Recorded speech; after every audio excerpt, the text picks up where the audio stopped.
কত সময় লাগালে বলো তো? গানটা তো শেষ হতে চললো। কিছুক্ষণের মধ্যে লিঙ্ক রয়েছে তোমার, তাদের স্টুডিওতে ঢোকো।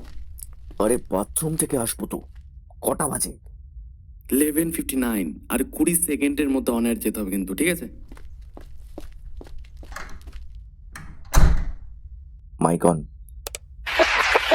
Filmy 69.09 Totally Bollywood, fully Bollywood.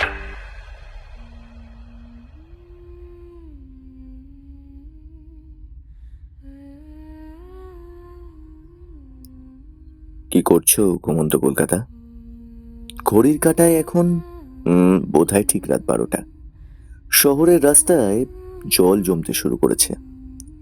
আর জানো তো, চারপাশের এই মুষলধারে বৃষ্টির শব্দে মনে হচ্ছে আমার এই সুন্দর কল্লোলিনী তিলোত্তমা কলকাতা আজ একটা অচেনা অজানা চাদরে নিজেকে ঢেকে ফেলেছে। কারণ আপনারা শুনছেন 69.9 রেডিও ক্যাপিটাল, আর তোমার সাথে রয়েছি আমি, তোমার রাতের বন্ধু আর যে ঋতব্রত। আজ রাতের এই নিস্তব্ধতায় যখন তুমি নরম বিছানায় শুয়ে আমার গলাটা শুনছ, তখন আমি তোমাকে একটাই প্রশ্ন করতে চাই। শব্দ, এই যে আমরা সারাদিন কত কিছু শুনি, গাড়ির হর্ন, মানুষের কোলাহল, বৃষ্টির আওয়াজ কিংবা সুন্দর গান, শব্দ কখনো কি প্রাণঘাতী হতে পারে? এমন কোনো সুর কি থাকা সম্ভব যেটা কানে গেলেই মানুষের হার্টবিটটা থেমে যায়? রূপকথায় আমরা এমন অনেক ডাকিনীদের কথা শুনেছি বটে, যাদের গানে নাবিকরা পথ ভুলে সমুদ্রে ডুবে মরত। কিন্তু বাস্তবে লজিক আর বিজ্ঞানের পৃথিবীতে কি শব্দের এমন কোনো অন্ধকার দিক আছে? আজ সকালে আমাদের স্টুডিওতে একটা বেনামি পার্সেল এসছে। ভেতরে একটা পুরনো আমলের পেন ড্রাইভ আর একটা ছোট চিঠি। চিঠিতে কি লেখা ছিল? লেখা ছিল, যে সুর তুমি চুরি করেছিলে তার আসল মালিকের কাছে ফিরিয়ে দেওয়ার সময় হয়েছে। পেন ড্রাইভের ভেতরে একটাই অডিও ফাইল, নাম শীষ। হ্যাঁ, স্রেফ একজন মানুষের ঠোঁট গোল করে দেওয়া একটা হালকা শীষের আওয়াজ। আজ রাতে এই লাইভ শোতে আমি তোমাকে সেই অজানা শীষটা শোনাবো। যারা দুর্বল চিত্তের মানুষ, তারা দয়া করে রেডিওটা বন্ধ করে দাও, কারণ আজ রাতের এই শব্দ হয়তো তোমার ঘুম কেড়ে নিতে পারে। আপাতত একটা গানের পরে তোমাকে শীষ শোনাবো। ততক্ষণ তোমাদের গান শুনিয়ে তোমাদের মনটা একটু হালকা করা যাক। শুনতে থাকো আমাকে, অর্থাৎ আর যে ঋতব্রতকে। আর তোমাদের যদি কোনো গানের রিকোয়েস্ট বা কোনো ভুতুড়ে এক্সপিরিয়েন্স থাকে, আমাদের হোয়াটসঅ্যাপ করো এই নাম্বারে 8100056969। আমি আর যে ঋতব্রত আছি তোমার সঙ্গে, এবং শুনতে থাকো 69.9 রেডিও ক্যাপিটাল। তোমার জন্য আপাতত এই গানটা শুনে বলো কেমন লাগলো। Filmy 69.09 Totally Bollywood, fully Bollywood. Radio স্টেশনের 4তলা স্টুডিও, কাঁচ দিয়ে ঘেরা দুটো আলাদা চেম্বার। একদিকের সাউন্ড প্রুফ বুথের ভেতর মাইক্রোফোনের সামনে বসে আছে ঋতব্রত, অর্থাৎ আর যে ঋতব্রত। আর ঠিক তার উল্টো দিকে মোটা কাঁচের ওপারে মিক্সিং কনসোলের সামনে বসে আছে স্টুডিওর সাউন্ড ইঞ্জিনিয়ার অনির্বাণ। অনির্বাণের ঘরটায় নানা রকম মেশিনের ছড়াছড়ি। ঘরের এক কোণে রাখা পুরনো সার্ভারের সিপিইউটা থেকে একটানা ঘর করে একটা আওয়াজ আসছে। এমনিতে এই আওয়াজটা কানে লাগে না, কিন্তু আজকের এই বৃষ্টির রাতে স্টুডিওর এই অস্বাভাবিক নিস্তব্ধতায় এই যান্ত্রিক শব্দটা কেমন যেন একটা চাপা টেনশনের জন্ম দিচ্ছিল। অনির্বাণ হেডফোনটা কানে অ্যাডজাস্ট করে ইন্টারকমে বলল, ঋতুদা, বলছি তুমি কি শিওর ওই আননোন ফাইলটা অন এয়ারে প্লে করবে? আমি অবশ্য ফাইলটা স্ক্যান করেছি, কোনো ভাইরাস নেই ঠিকই, কিন্তু ওয়েভ ফ্রম ড্রাগ কেমন একটা অদ্ভুত মতো, বুঝলে? একেবারে নিখুঁত একটা সাইন ওয়েভ, কোনো ওঠানামা নেই। মানুষের দেওয়াশিস এত নিখুঁত, এত মেকানিক্যাল হতে পারে না। এই ঋতুদা, তুমি তুমি শিওর তো এর মধ্যে শিশি আছে? কাঁচের ওপার থেকে ঋতব্রত হাসল। ওর চোখে মুখে একটা অদ্ভুত উত্তেজনা। আরে অনির্বাণ, এটাই তো থ্রিল, কি বুঝলি? শ্রোতারা এরকম সাসপেন্সই আজকাল চাইছে। তুই জাস্ট ট্র্যাকটা রেডি রাখ, আমি কিউ দেবো, বুঝলি? কিউ দিলেই প্লে করে দিবি।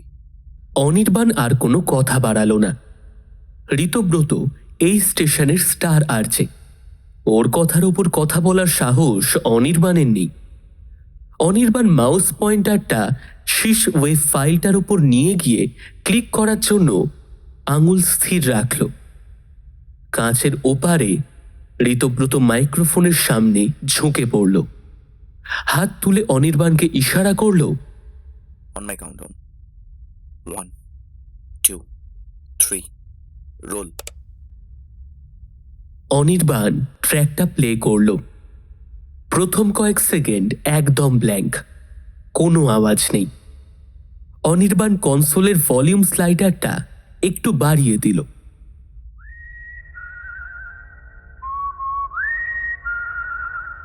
তারপর স্পিকারে ভেসে এলো সেই আওয়াজ, একটা শীষ।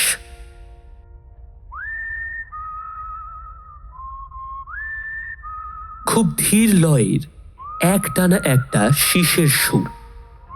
সুরটা শুনলে মনে হয় কোনো পাহাড়ি রাস্তায় একলা হাঁটতে হাঁটতে কেউ আপন মনে শীষ দিচ্ছে।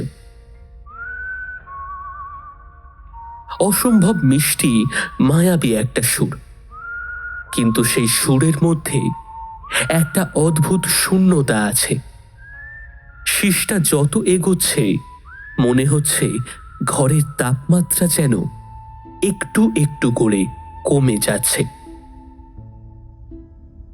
অনির্বাণ মুগ্ধ হয়ে সুরটা শুনছিল, কিন্তু হঠাৎ ওর চোখ গেল কনসোলের স্ক্রিনে। অডিওর গ্রাফগুলো অস্বাভাবিক আচরণ করছে। গ্রাফের লাইনগুলো কাঁপছে না, বরং একটা সোজা লাল রেখায় পরিণত হয়ে স্ক্রিনের ওপরের দিকে আটকে গেছে। অনির্বাণ সাউন্ড ইঞ্জিনিয়ারের ছাত্র, ও জানে সাধারণ শব্দে এমনটা কখনো হয় না। এর মানে হলো এই শব্দটার মধ্যে একটা প্রকাণ্ড এনার্জি বা চাপ লুকিয়ে আছে, যা সাধারণ ইকুয়ালাইজার ধরতে পারছে না। অনির্বাণ ঘাড় ঘুরিয়ে কাঁচের ওপারে ঋতব্রতর দিকে তাকালো, আর তাকানো মাত্রই ওর শিরদাঁড়া দিয়ে একটা বরফ শীতল স্রোত নেমে গেল মুহূর্তের মধ্যে। ঋতব্রত মাইকের সামনে কাঠ হয়ে বসে আছে। ওর চোখ দুটো বিস্ফারিত, চোখের মণি দুটো অস্বাভাবিকভাবে কাঁপছে। ওর ডান হাতটা শূন্যে এমনভাবে উঠে আছে যেন কেউ ওর হাতটা জোর করে মুচড়ে ধরেছে। অনির্বাণ ইন্টারকমে চিৎকার করে উঠল, ঋতুদা, কি হচ্ছে? তুমি ঠিক আছো? কিন্তু ওপাশ থেকে কোনো উত্তর এলো না। ঋতব্রত পাথরের মূর্তির মতো বসে রইল। তারপর হঠাৎ ওর দুটো হাত একেবারে চলে এলো নিজের গলার কাছে। ও নিজের গলাটাকে পাগলের মতো খামচে ধরল। ওর মুখটা যন্ত্রণায় নীল হয়ে আসছে, ঠোঁট দুটো ফাঁক হয়ে আছে, যেন ও আকাশ ফাটানো কোনো চিৎকার করতে চাইছে, কিন্তু সাউন্ড প্রুফ কাঁচ ভেদ করে কোনো আওয়াজ অনির্বাণের কানে পৌঁছাচ্ছে না। অনির্বাণের বুকটা ধরাস ধরাস করছে। ও বুঝতে পারলো মারাত্মক কিছু একটা ঘটছে। ও তড়িঘড়ি মাউস দিয়ে ট্র্যাকটা স্টপ করার চেষ্টা করলো, কিন্তু কোনো কাজ হলো না। পুরো সিস্টেমটা হ্যাং করে গেছে। স্পিকারে তখনও বেজে চলেছে সেই একটানা মিষ্টি প্রাণঘাতী শীষের আওয়াজটা। অনির্বাণ এবার মেন পাওয়ার সুইচ অফ করে দেওয়ার জন্য হাতটা বাড়ালো। ঠিক সেই মুহূর্তে কাঁচের ওপারে একটা বীভৎস দৃশ্য ঘটে গেল। ঋতব্রতর নাক আর কান দিয়ে গল গল করে লাল রক্ত বেরোতে লাগলো। চোখের সাদা অংশটা মুহূর্তে রক্ত জবার মতো লাল হয়ে গেল। ঋতব্রত ওর চেয়ার থেকে ছিটকে পড়ে গেল মেঝেতে। অনির্বাণ হেডফোনটা ছুঁড়ে ফেলে দিয়ে স্টুডিও দরজার দিকে ছুটল, কিন্তু দরজা ভেতর থেকে ইলেকট্রনিক লকে বন্ধ। পাসওয়ার্ড দেওয়া ছাড়া খোলার কোনো উপায় নেই।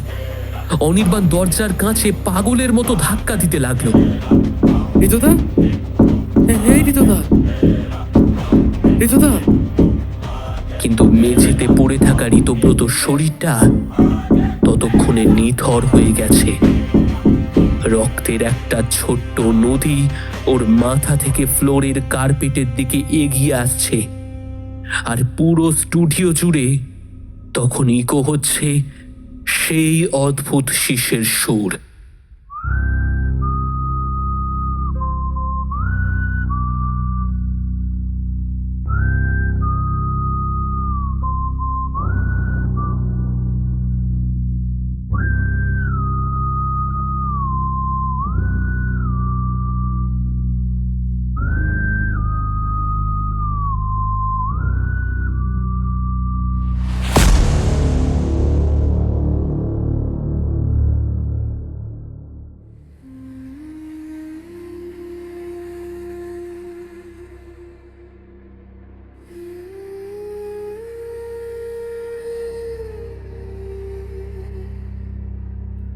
Welcome to Historyverse Kolkata. আমাদের আজকের গল্পটা একটু প্রাপ্তবয়স্কদের জন্য, তাই কচি কাঁচা একটু সাবধান। গল্পতে নানা ধরনের সুপার ন্যাচারাল পাওয়ারের মন্তব্য করা আছে, অবশ্য সেটা গল্পের প্লট তৈরির খাতিরে। আজ তোমার জন্য সাম্য বিশ্বাসের কলমে মারণ শীষ। গল্প পাঠে রয়েছে শুভম, গল্পের সূত্রধার আমি সাম্য। শুরু হচ্ছে মারণ শীষ।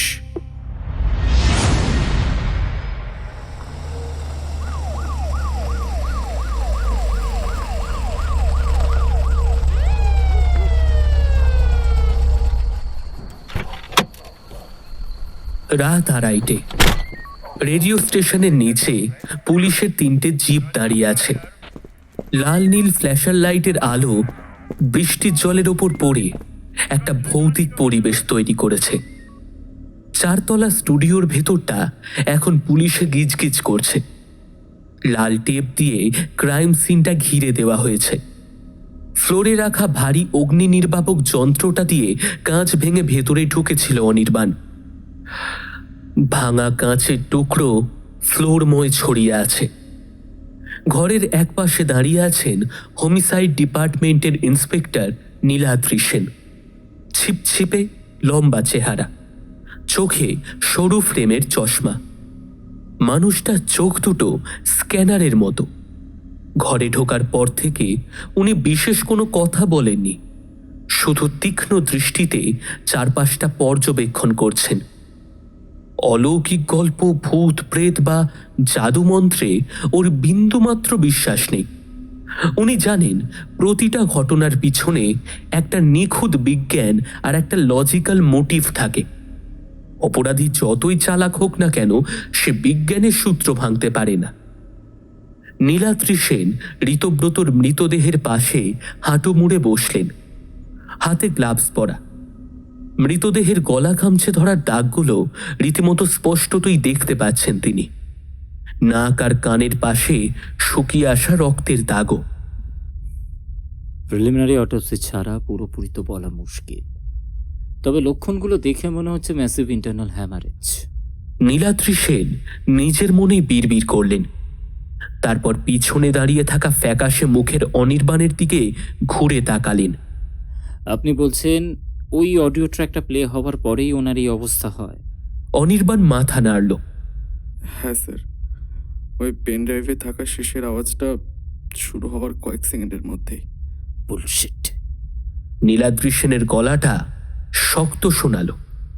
একটা সামান্য শীষের আওয়াজ শুনে মানুষের কান থেকে রক্ত বেরিয়ে আসবে আর সে মরে যাবে। এটা রূপকথার গল্প নয় মিস্টার অনির্বাণ। দরজা ভেতর থেকে লক করা ছিল আর ঘরে ঢোকার কোনো রাস্তা নেই। তার মানে খুনি এমন কোনো অস্ত্র ব্যবহার করেছে যা দূর থেকে অপারেট করা যায়। কিন্তু স্যার আমি তো নিজের চোখে দেখলাম, আর তাছাড়া আমি সাউন্ড ডিজাইন নিয়ে পড়াশোনা করেছি। আমি আপনাকে লজিক্যালি এক্সপ্লেন করতে পারি। নীলাদ্রি সেন উঠে দাঁড়ালেন। তবে এক্সপ্লেন করুন, আমি লজিক শুনতে খুব ভালোবাসি। অনির্বাণ একটা বড় নিঃশ্বাস নিল। স্যার, আপনি অবশ্যই শুনে থাকবেন যে কোনো কোনো অপেরা সিঙ্গার যখন খুব হাই পিচে গান গায় তখন সামনে রাখা কাচের গ্লাস পর্যন্ত ভেঙে টুকরো টুকরো হয়ে যায়। এটাকে ফিজিক্সের ভাষায় অ্যাকোস্টিক রেজোনেন্স বলে। পৃথিবীর প্রতিটি বস্তুর একটা নিজস্ব ন্যাচারাল ফ্রিকোয়েন্সি থাকে। যদি বাইরের কোনো শব্দের ফ্রিকোয়েন্সি ওই বস্তুর ন্যাচারাল ফ্রিকোয়েন্সির সাথে হুবহু মিলে যায়, তবে সেই বস্তুর ভেতরের মলিকিউলগুলো প্রচণ্ড জোরে কাঁপতে শুরু করে। আর একসময় সেই কম্পন এতটা বেশি বেড়ে যায় যে বস্তুটা বাস্ট করে। নীলাদ্রি সেনের ভ্রু সামান্য কুঁচকে গেল। উনি মন দিয়ে শুনছেন। অনির্বাণ বলে চলল, এই শেষটা কোনো সাধারণ মানুষের মুখের আওয়াজ ছিল না স্যার। আমার মন বলছে এটা নিখুঁতভাবে তৈরি করা একটা অ্যাকোস্টিক ওয়েপেন। আমি আপনাকে এক্সপ্লেন করছি। এই শেষের ফ্রিকোয়েন্সি এমনভাবে সেট করা হয়েছিল যা মানুষের শরীরের ভেতরে রক্তনালী আর কানের পর্দার ন্যাচারাল ফ্রিকোয়েন্সির সাথে হুবহু ম্যাচ করে যায়। শব্দটা যখন ঋতুদার কানে ঢোকে তখন রেজোনেন্সের ফলে ওনার কানে পর্দা আর ব্রেনের ব্লাড ভেসেলগুলো মারাত্মক ভাইব্রেট করতে শুরু করে। ঋতুদা প্রেশার সহ্য করতে না পেরে সেগুলো বাস্ট করে যায়। পুরো স্টুডিও ঘরটায় পিন পতন নিস্তব্ধতা। অনির্বাণের এই বৈজ্ঞানিক ব্যাখ্যাটা ঘরের পরিবেশটাকে যেন আরো বেশি ভয়ঙ্কর করে তুলেছে। ভূত বা অশরীরীর চেয়েও আধুনিক বিজ্ঞানের এই ঠান্ডা মাথার খুন অনেক বেশি মর্মান্তিক। নীলাদ্রি সেন চশমাটা খুলে শার্টের কোণায় মুছলেন। ওর চোখে একটা প্রশংসা দৃষ্টি। Impressive mister Anirban. তার মানে খুনি এই স্টুডিওতে আসেনি ঠিকই, কিন্তু সে তার খুনের হাতিয়ারটা এই পেন ড্রাইভের মাধ্যমে পার্সেল করে পাঠিয়েছিল। আর সে খুব ভালো করেই জানতো ঋতব্রত শোয়ের টিআরপি বাড়ানোর লোভে এই ট্র্যাকটা লাইভ শোতে প্লে করবেই, এবং সে এও জানতো হেডফোন দিয়ে সরাসরি শুনলে এর ইম্প্যাক্ট হবে প্রাণঘাতী। নীলাদ্রি সেন কনসোলের ওপর রাখা সেই চিঠিটার দিকে তাকালেন। সাদা কাগজের উপর টাইপ করা লাইন। সে সুর তুমি চুরি করেছিলে? ঋতব্রত কি গান বাজনা বা সুর কম্পোজের সাথে যুক্ত ছিল? না স্যার। অনির্বাণ মাথা নাড়ালো। ঋতুদা তো শুধু মাঝে মধ্যে শ্রোতাদের ছোট ছোট হরর স্টোরি শোনাতো, ওই যেটা 5 থেকে 6 মিনিটের লিঙ্কের মধ্যে সীমিত ছিল। তাছাড়া সুর বা মিউজিকের সাথে ওনার কোনো কানেকশন ছিল বলে আমার জানা নেই। নীলাদ্রি সেন চিঠিটা একটা প্লাস্টিকের এভিডেন্স ব্যাগে ভরলেন। খুনি কিন্তু অন্য কথা বলছে। এমন কোনো পুরনো রহস্য আছে যা এই রেডিও স্টেশনের দেওয়ালের ভেতরেই চাপা পড়ে আছে। একটা চুরি যাওয়া সুর, একটা অদ্ভুত শীষ, আর একটা নিখুঁত বৈজ্ঞানিক খুন। নীলাদ্রি সেনের পকেট থেকে ফোনটা বেজে উঠল। উনি স্ক্রিনের দিকে তাকিয়ে কলটা রিসিভ করলেন। হ্যাঁ, সেন স্পিকিং। কি? Are you sure? নীলাদ্রি সেনের মুখটা হঠাৎ করেই কঠিন হয়ে গেল। উনি ফোনটা কেটে দিয়ে অনির্বাণের দিকে তাকালেন। খুনি শুধু ঋতব্রতকে টার্গেট করেনি। হেডকোয়ার্টার থেকে খবর এলো আজ রাতে যারা যারা গাড়িতে বা হেডফোনে রেডিওতে এই লাইভ শোটা শুনছিল, সারা শহরে এরকম আরও 4 জন লিসনার ঠিক একই অবস্থায় মারা গেছে, কান আর নাক থেকে রক্ত বেরিয়ে। এই শীষটা ব্রডকাস্ট হয়ে শহরের আরও অনেক নার্ভাস সিস্টেমে ঢুকে গেছে। অনির্বাণের পায়ের তলা থেকে মাটি সরে গেল। ও বুঝতে পারল ওরা কোনো সাধারণ সাইকোপ্যাথের সাথে ডিল করছে না। ওরা এমন একজনের মুখোমুখি হয়েছে যে শব্দের জাদুকর, যে বাতাসকে নিজের অস্ত্র বানাতে পারে। ভোরের আলো ফুটতে এখনো বেশ কিছুটা দেরি। রেডিও স্টেশনের 4 তলা স্টুডিওটা এখন আক্ষরিক অর্থেই একটা মৃত্যুপুরী। একটু আগের সেই দমবন্ধকর পরিবেশটা যেন আরো ভারী হয়ে উঠেছে। শহরের 5-5টা মানুষ মারা গেছে স্রেফ রেডিওতে একটা শীষ শুনে। খবরটা যাতে কোনোভাবে মিডিয়ার হাতে না পৌঁছায় তার জন্য পুলিশ কমিশনার নিজে ফোন করে কড়া নির্দেশ দিয়েছেন। শহরের মানুষ যদি জানতে পারে যে রেডিও শুনলে মানুষের কান থেকে রক্ত বেরিয়ে মৃত্যু হচ্ছে, তাহলে কাল সকাল থেকে পুরো কলকাতা শহরেই প্যানিক বা গণ উন্মাদনা ছড়িয়ে পড়বে। ইন্সপেক্টর নীলাদ্রি সেন ঋতব্রতর মৃতদেহটা পোস্টমর্টেমের জন্য মর্গে পাঠানোর ব্যবস্থা করে আবার স্টুডিওর ভেতর ফিরে এলেন। কাঁচ ভাঙা সাউন্ড প্রুফ বুথটার সামনে দাঁড়িয়ে উনি তীক্ষ্ণ চোখে কনসোলের দিকে তাকিয়ে আছেন। ওর চোখের দৃষ্টি এখন আর শান্ত নেই। সেখানে শিকারীর মতো একটা ক্ষিপ্রতা কাজ করছে। অন্য ইন্সপেক্টর থাকলে হয়তো ঘটনাস্থলে পড়ে থাকা সিগারেটের ছাই বা পায়ের ছাপ খুঁজতেন, কিন্তু নীলাদ্রি সেন জানেন এই খুনি কোনো সাধারণ অপরাধী নয়। সেই ঘটনাস্থলের নিজের কোনো শারীরিক চিহ্ন সে রেখে যায়নি। তার ফেলে যাওয়া একমাত্র সূত্র হলো একটা শীষের শব্দ। নীলাদ্রি সেন কনসোলের সামনে বসে থাকা অনির্বাণের দিকে ঘুরে দাঁড়ালেন। অনির্বাণ, আপনি বলছিলেন ঋতব্রত শুধু হরর স্টোরি বলতো, সুর বা মিউজিকের সাথে ওর কোনো সম্পর্কই ছিল না। কিন্তু খুনির চিঠি বলছে অন্য কথা। সে সুর তুমি চুরি করেছিলে। একজন মানুষ যে মিউজিকে নেই, সে সুর চুরি করতে যাবে কেন? নিশ্চয়ই এমন কিছু আছে যা আমরা মিস করছি। ঋতব্রতর পার্সোনাল ল্যাপটপ বা পুরনো কোনো আর্কাইভ কি স্টুডিওয়ে আছে? হ্যাঁ স্যার, ওই যে ভেতরে ছোট কেবিনটা, ওটা ঋতুদার পার্সোনাল অফিস। ওখানেই ওনার ডেস্কটপ আছে, তবে ওটা পাসওয়ার্ড প্রোটেক্টেড। পাসওয়ার্ড ভাঙা আমাদের সাইবার টিমের কাছে 10 মিনিটের ব্যাপার, কিন্তু তার আগে আমায় ওই অডিও ফাইলটা দেখতে হবে। শুনতে নয়, দেখতে।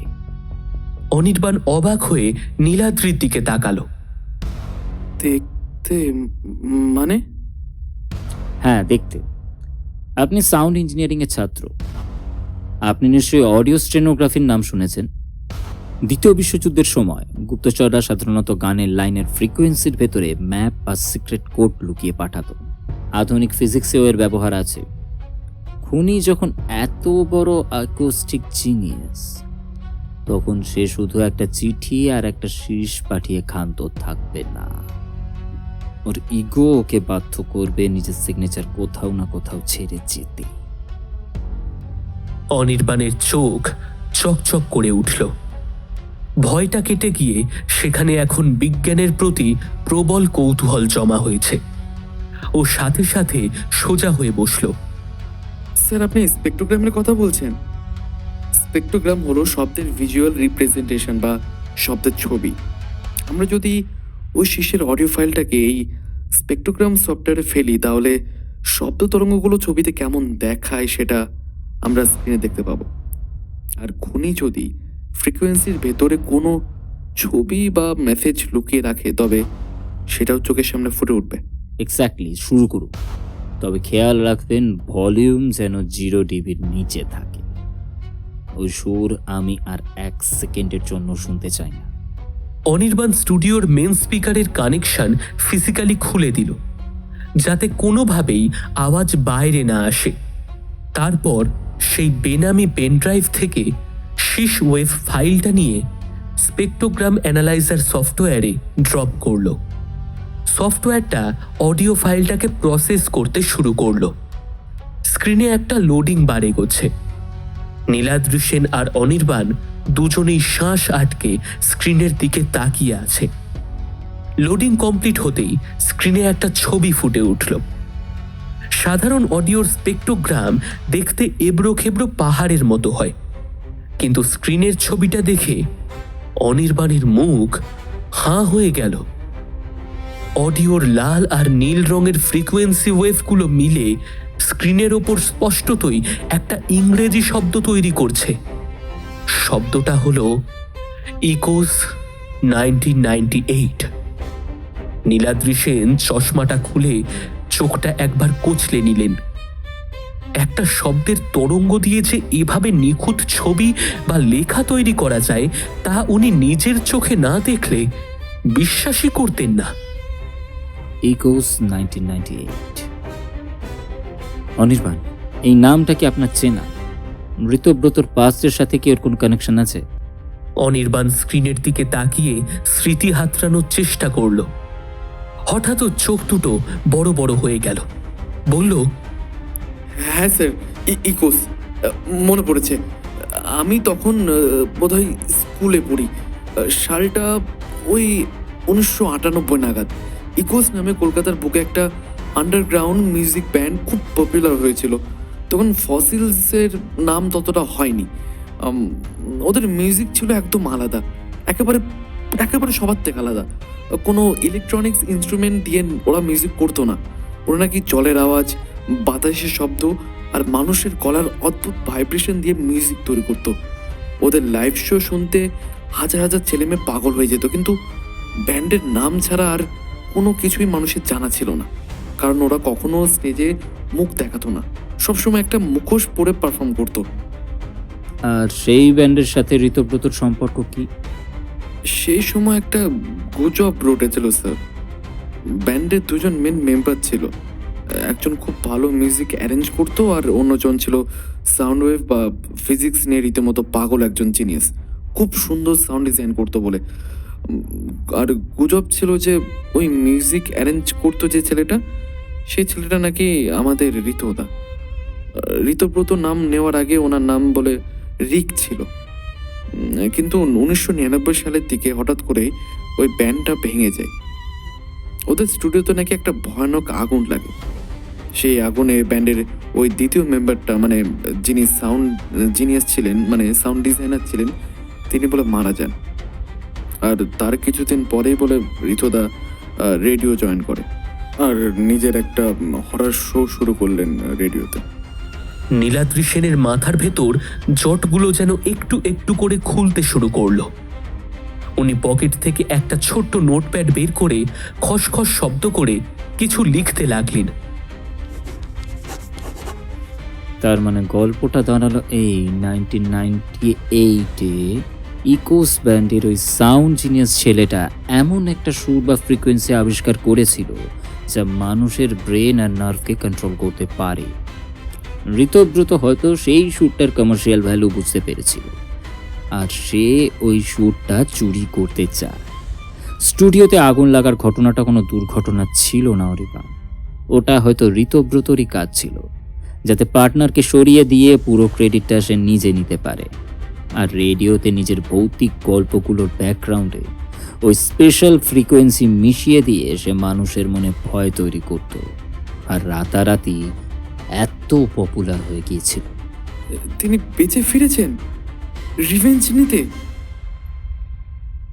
ঠিক তাই, যে মানুষটা 1998-এ এমন শব্দের জাদুকর ছিল, আজ 25 বছর পর সে অ্যাকোস্টিক সায়েন্সে কতটা ভয়ঙ্কর লেভেলে পৌঁছে গেছে সেটা তো আজ রাতের এই শীর্ষ থেকেই বুঝতে পারছেন। সে ফিরে এসেছে চুরি যাওয়া সুরের হিসাব মেটাতে। কিন্তু নীলাদ্রি সেন হঠাৎ থেমে গেলেন। ওর কপালে ভাঁজ গভীর হলো। কিন্তু কি স্যার? কিন্তু কিন্তু কিন্তু কিন্তু সে প্রতিশোধ নেবে শুধু ঋতব্রতর ওপর। তাহলে রেডিওতে লাইভ ব্রডকাস্ট করে শহরের আরো নিরীহ শ্রোতাদের সে মারতে গেল কেন? সে তো অন্য কোনো উপায়েও ঋতব্রতকে খুন করতে পারত।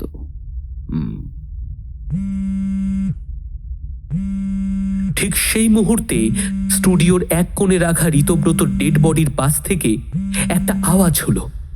অনির্বাণ ভয়ে দুপা পিছিয়ে গেল। ঋতব্রতর জ্যাকেটের পকেটে থাকা মোবাইলটা বাজছে। নীলাদ্রি সেন খুব সাবধানে এগিয়ে গেলেন। তারপর গ্লাভস পরা হাতে পকেট থেকে রক্তমাখা ফোনটা বের করলেন। স্ক্রিনে লেখা প্রাইভেট নাম্বার।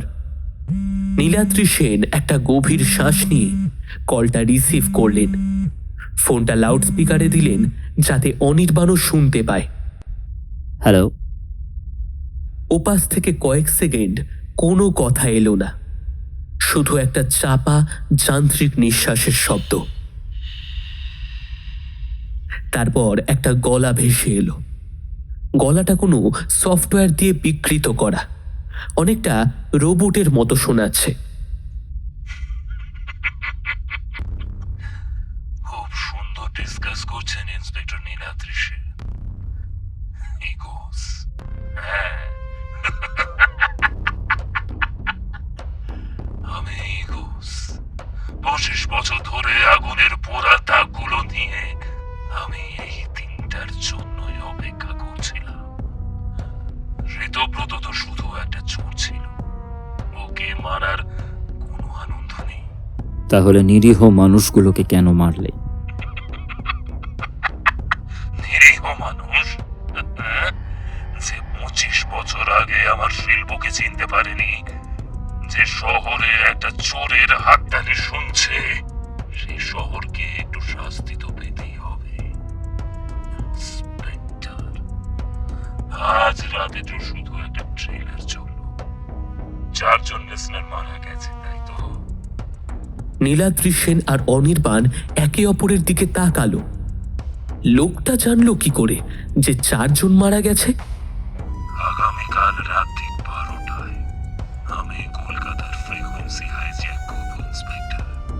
কোন নির্দিষ্ট রেডিও স্টেশন নয়, শহরের সব কটা টিভি চ্যানেল, রেডিও আর ইন্টারনেট অডিও ওয়েভে আমার কন্ট্রোল থাকবে।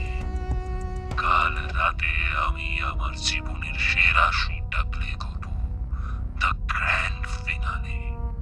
এমন একটা ফ্রিকোয়েন্সি যা শুনলে শহরের লক্ষ লক্ষ মানুষের কানের পর্দা একসাথে ফেটে যাবে।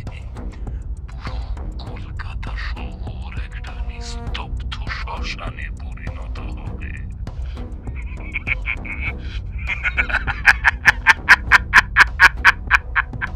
নীলাদ্রি সেন চোয়াল শক্ত করে বললেন, আমি আপনাকে তার আগে খুঁজে বের করবই, আপনি যেখানে লুকিয়ে থাকুন না কেন। খুঁজে বের করব?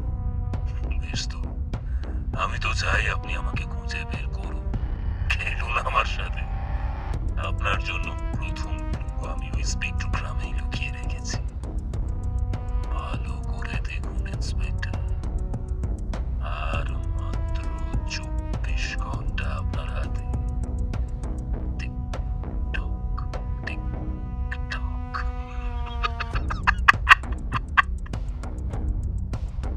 স্টুডিওর ভেতরে একদম বন্ধ করা নীরবতা। লক্ষ লক্ষ মানুষের মৃত্যু মাত্র 24 ঘন্টা দূরে দাঁড়িয়ে আছে। নীলাদ্রি সেন দ্রুত স্পেকট্রোগ্রামের স্ক্রিনটার দিকে ফিরে তাকালেন। লেখাটার দিকে এতক্ষণ উনি ভালো করে খেয়াল করেননি। ইকোস 1998 লেখাটার ঠিক নিচে খুব সূক্ষ্ম ফ্রিকোয়েন্সি দিয়ে আরও একটা ছোট শব্দ তৈরি করা আছে। শব্দটা হলো ক্যালকাটা ডিপ স্কুল, বধিরদের স্কুল। যে মানুষগুলোর কাছে শব্দের কোনো অস্তিত্ব নেই, সেই স্কুলেই কি লুকিয়ে আছে শব্দের সবচেয়ে বড় জাদুঘর?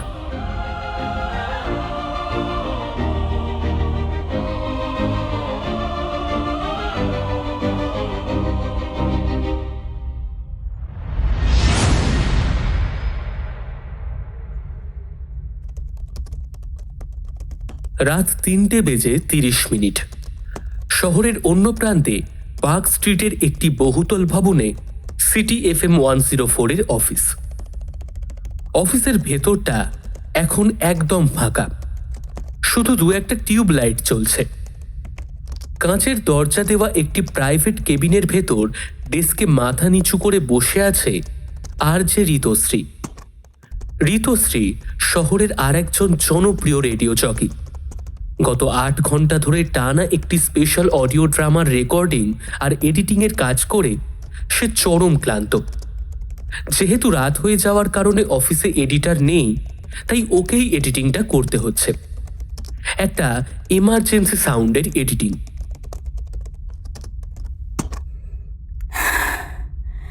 থ্যাংক গড, অবশেষে হলো। ঋতুশ্রীর টেবিলের ওপর কফির কাপগুলো ছড়ানো। কাজের চাপ এতটাই ছিল যে গত বিকেল থেকে সে নিজের মোবাইল ফোনটা ছুঁয়ে দেখারও সময় পায়নি। ফোনটা সাইলেন্ট মোডে ব্যাগের ভেতর পড়ে আছে, তাই সে ঘুণাক্ষরেও জানে না শহরের অন্য প্রান্তে মাত্র কয়েক ঘন্টা আগে কি ভয়ানক ঘটনা ঘটে গেছে। সে জানে না যে তার বয়ফ্রেন্ড ঋতব্রত এই পৃথিবীতে আর নেই। ঋতুশ্রীর চোখ কচলে মাথা তুলল। গলাটা শুকিয়ে কাঠ হয়ে আছে। সে টেবিল থেকে জলের বোতলটা টেনে নিয়ে এক ঢোক জল খেল। উফ, ঘাটটা যেন ছিঁড়ে যাচ্ছে। রাত 3:30 বাজে। ঋতব্রত শো তো এতক্ষণে শেষ হয়ে যাওয়ার কথা। একটা মেসেজও তো করতে পারতো লোকটা। নিজে তো দিব্যি বাড়ি গিয়ে ঘুমোচ্ছে, আর আমি এখানে খেটে মরছি। ঋতুশ্রী এতক্ষণ পর ফোনটা হাতে নিল, আর ফোনটা হাতে নেওয়ার সাথে সাথে সেটা ভাইব্রেট করে উঠল। একটা মেসেজ এসেছে হোয়াটসঅ্যাপে। ঠিক মেসেজ না, একটা অডিও ফাইল। ঋতব্রত পাঠিয়েছে ফাইলটা। ঋতুশ্রী অডিও ফাইলটা ডাউনলোড করল, তারপর সেটা প্লে করল।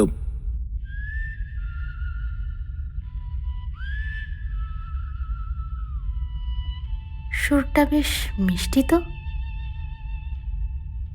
অডিও ফাইলটা শুনতে শুনতে হঠাৎ ঋতুশ্রী চমকে দরজার দিকে তাকালো।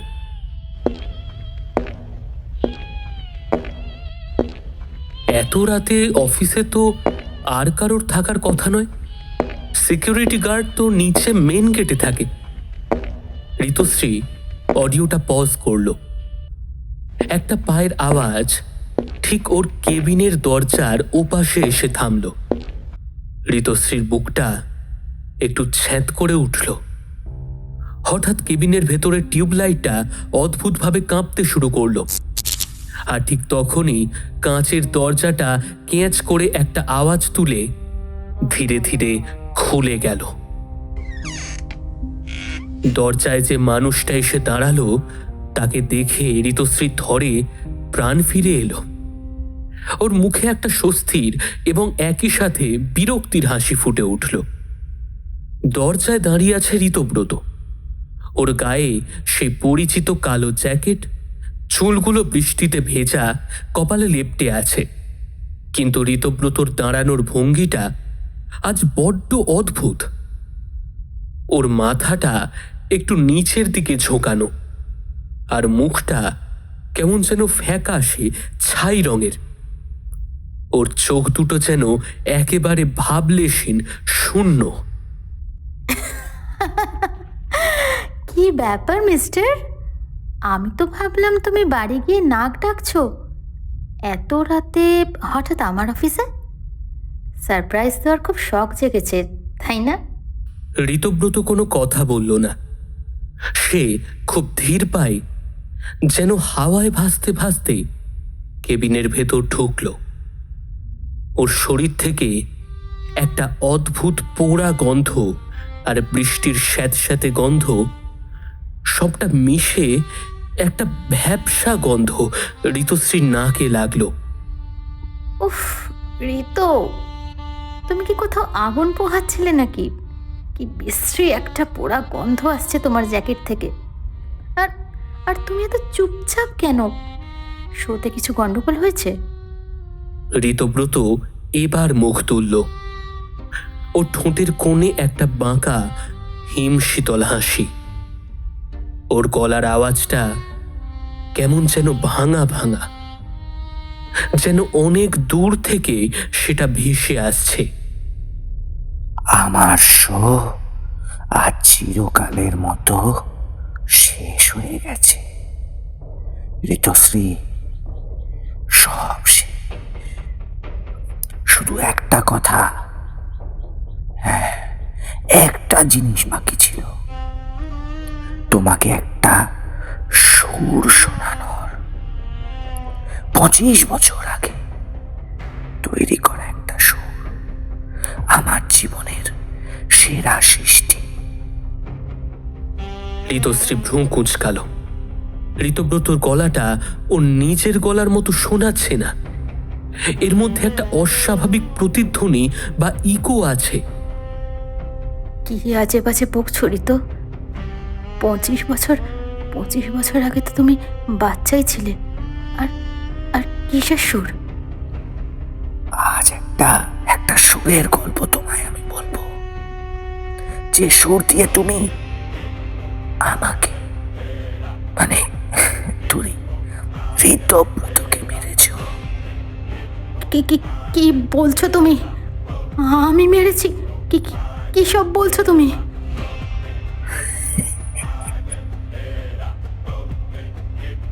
আমি সব ঠিক বলছি ঋতশ্রী। চলো তোমায় গল্পটা শোনাই বলো, কিন্তু একটা শর্ত আছে। আজ আমি তোমাকে একটা সত্য ঘটনার গল্প বলবো, আর তার সাথে একটা মিষ্টি ব্যাকগ্রাউন্ড মিউজিক।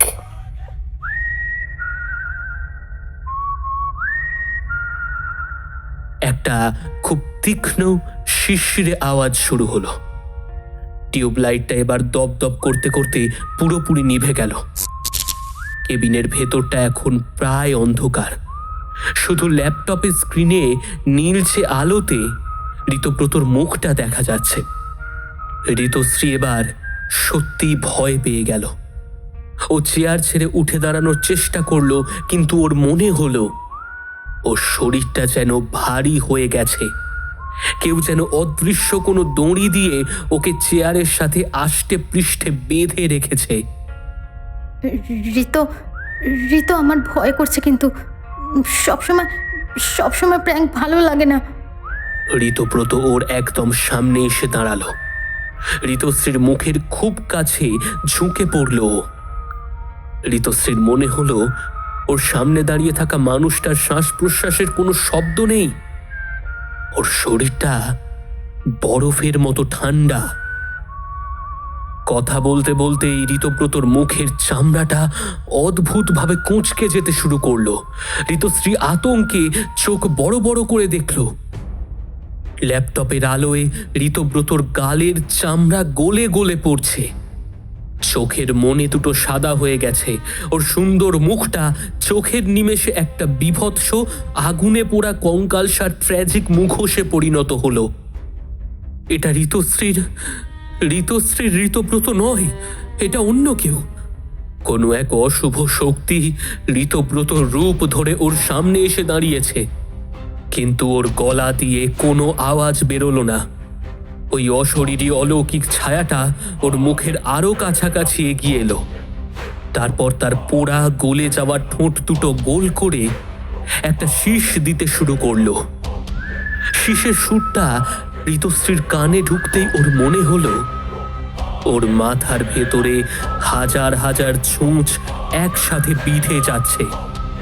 সুরটা অসম্ভব মিষ্টি, কিন্তু তার ভিতরের কম্পন বা রেজোনেন্স ওর শরীরের প্রতিটা শিরা উপশিরাকে ছিঁড়ে ফেলতে চাইছে। ঋতশ্রীর চোখের সামনে ল্যাপটপের কাঁচের স্ক্রিনটা সজোরে ফেটে টুকরো টুকরো হয়ে গেল। যে চোরের সাথে তুমি ঘর বাঁধতে চেয়েছিলে, তার পাপের ভাগ তোমাকেও যে নিতে হবে ঋতশ্রী।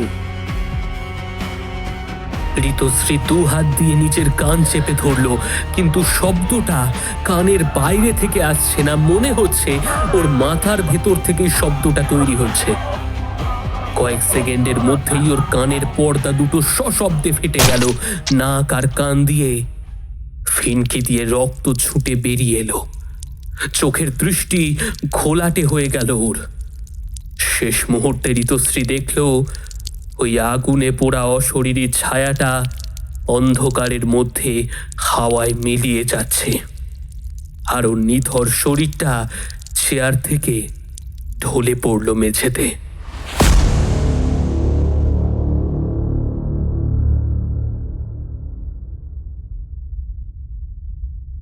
ভোর 5:30। বৃষ্টি এখন থেমে গেছে, কিন্তু আকাশ তখনও কালো মেঘে ঢাকা। রেডিও স্টেশনের 4 তলার করিডোরে একটা বেঞ্চে বসে আছে ইন্সপেক্টর নীলাদ্রি সেন। ওর হাতে 1 কাপ ব্ল্যাক কফি, কিন্তু সেদিকে ওর কোনো ভ্রুক্ষেপ নেই। ওর চোখের সামনে ভাসছে স্পেকট্রোগ্রামে ফুটে ওঠা সেই শব্দটা, ক্যালকাটা ডিপ স্কুল। খুনি মাত্র 24 ঘন্টার সময় দিয়েছে। এর মধ্যে তাকে ধরতে না পারলে আজ রাত 12টায় সারা শহরের সমস্ত রেডিও এবং টিভিতে সেই ফ্রিকোয়েন্সি ব্রডকাস্ট হবে। কত লাখ লাখ মানুষ মারা যাবে তার কোনো ইয়ত্তা নেই। ঠিক সেই সময় করিডোরের ওপাশ থেকে সাউন্ড ইঞ্জিনিয়ার অনির্বাণ প্রায় দৌড়তে দৌড়তে নীলাদ্রির কাছে এলো। ওর মুখটা সাদা হয়ে গেছে কাগজের মতো। স্যার স্যার একটা সাংঘাতিক খবর আছে। নীলাদ্রি সেন দ্রুত উঠে দাঁড়ালেন। কি হলো? ক্যালকাটা ডিপ স্কুল নিয়ে কিছু পেলেন? না স্যার, তার চেয়েও খারাপ খবর। মাত্র 15 মিনিট আগে পার্ক স্ট্রিট থানা থেকে ফোন এসেছিল। CTFM 104 স্টুডিওতে আরেকজন আর্চের ডেড বডি পাওয়া গেছে এবং এবং স্যার তারও নাক আর কান থেকে রক্ত বেরিয়ে মারা যাওয়ার সাইন আছে। ওই একই প্যাটার্ন। নীলাদ্রি সেন কফির কাপটা সজোরে ডাস্টবিনে ছুঁড়ে ফেললেন, তারপর বললেন, ড্যাম ইট! খুনি তো আমাদের 24 ঘন্টা সময় দিয়েছিল, তার আগেই সে আবার অ্যাটাক করলো। কে মারা গেছে? আর তার সাথে ইকোস বা ঋতব্রতর কি সম্পর্ক?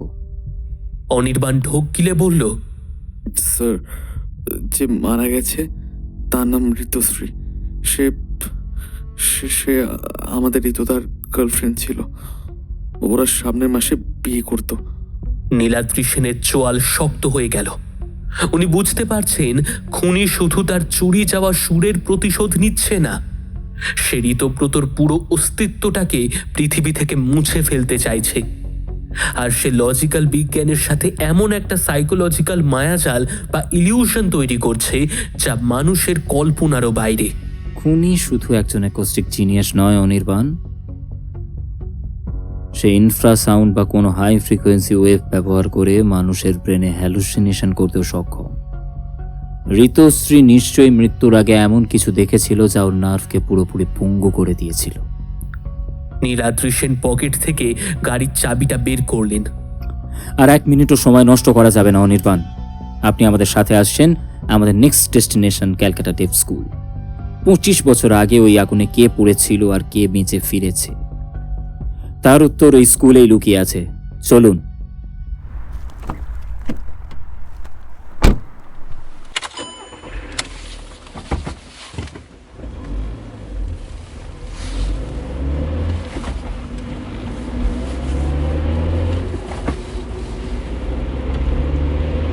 ভোর 6:15। পুলিশের জিপটা পার্ক স্ট্রিটের CTFM 104 এর অফিস থেকে বেরিয়ে সোজা উত্তর কলকাতার দিকে ছুটছে। ইন্সপেক্টর নীলাদ্রি সেন নিজে ড্রাইভ করছেন। ওর চোখ দুটো রাস্তার ওপর স্থির, কিন্তু মনটা পড়ে আছে 25 বছর আগে আগুনে পুড়ে যাওয়া একটা স্টুডিওতে। পাশে বসা সাউন্ড ইঞ্জিনিয়ার অনির্বাণ ভয় আর উত্তেজনায় কাঁপছে। ও বুঝতে পারছে না একটা শব্দের ফ্রিকোয়েন্সি কিভাবে একজন মানুষের চোখের সামনে ওর মৃত বয়ফ্রেন্ডের জ্যান্ত রূপ তৈরি করতে পারে। এটা কি হ্যালুসিনেশন নাকি সত্যিই কোনো অশরীরী ছায়া? অনির্বাণ আর চুপ থাকতে পারল না। স্যার, আমি সাউন্ড বুঝি, ফিজিক্সও বুঝি, কিন্তু ঋতুশ্রীর কেবিনের CCTV ফুটেজে যা দেখলাম এটা তো লজিকেরই বাইরে। ফুটেজে শুধু ঋতুশ্রী একা বসেছিল আর হঠাৎ করে এমনভাবে রিয়াক্ট করলো যেন ওর সামনে কেউ দাঁড়িয়ে আছে। তারপর ওর কানের পর্দাটা ফেটে গেল, কিন্তু ঘরে তো কেউ ঢোকেইনি। আর ঋতুশ্রী ঠিক মৃত্যুর আগে বিড়বিড় করে বলেছিল যে, ঋতু তোমার মুখটা অমন পুড়ে গেল কি করে? স্যার স্যার এটা কোনো সাউন্ডের কাজ হতেই পারে না। এটা এটা কোনো প্রেতাত্মার কাজ, কোনো প্রেতাত্মার কাজ। হ্যাঁ, এটা সাউন্ডের কাজ হতেই পারে না স্যার। নীলাদ্রি সেন স্টিয়ারিং এর ওপর হাতটা একটু শক্ত করে ধরলেন। ওর চোখে মুখে তখন ফুটে উঠেছে এক বিরক্তি আর জেদ। প্রেতাত্মা বলে কিছু হয় না অনির্বাণ। মানুষের ব্রেন হলো সবচেয়ে কমপ্লেক্স কম্পিউটার, আর শব্দ হলো সেই কম্পিউটারকে হ্যাক করার সবচেয়ে সহজ কোড। আপনি ইনফ্রাসাউন্ডের কথা ভুলে যাচ্ছেন। 8000-এর নিচে ফ্রিকোয়েন্সি মানুষের চোখে জল, শ্বাসকষ্ট আর মারাত্মক হ্যালুসিনেশন করতে পারে। খুনি হয়তো সিটি এফএম এর এসি ডাক্ট বা ভেন্টিলেশন দিয়ে এমন কিছু লো ফ্রিকোয়েন্সি ওয়েভ ট্রান্সমিট করেছিল যা ঋতুশ্রীর ব্রেনকে ম্যানিপুলেট করে। ওর সাবকনশিয়াস মাইন্ডে ঋতব্রত চিন্তা চলছিল, আর সেই ভয়টাই ওর সামনে একটা পোড়া কঙ্কাল রূপ নিয়ে হাজির হয়েছিল। খুনি কোনো ভূত নয় অনির্বাণ, সে একজন মাস্টার ইলুশনিস্ট। অনির্বাণ ঢোক গিলল। নীলাদ্রি সেনের লজিক খণ্ডন করার কোনো উপায় নেই ওর কাছে।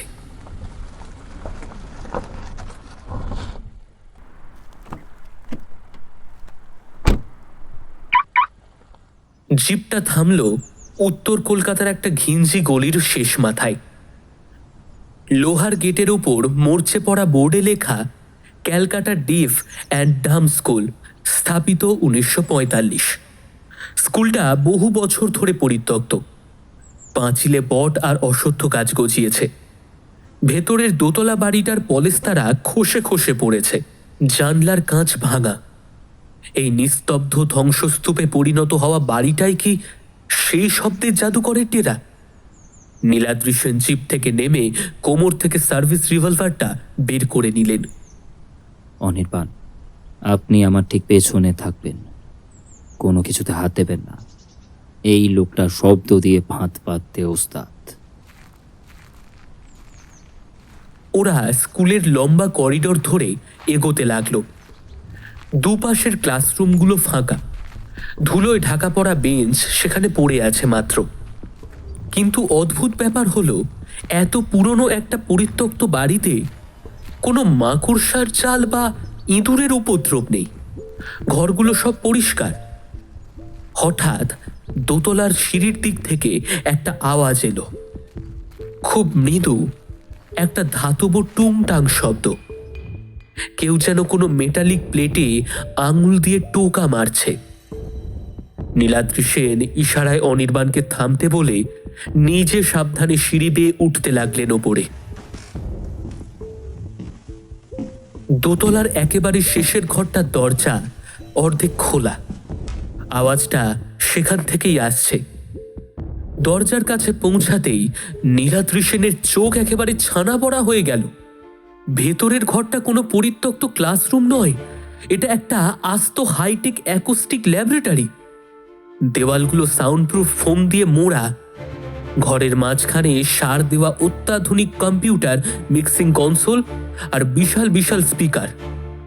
কিন্তু সবচেয়ে আশ্চর্যের বিষয় হলো ঘরের এক কোণে রাখা একটা কাঁচের চেম্বার।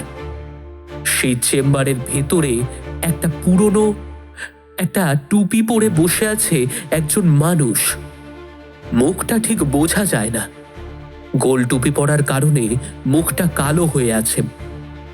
নীলাদ্রি সেন রিভলভার তাক করে ঘরে ঢুকলেন। Hands up, hands up.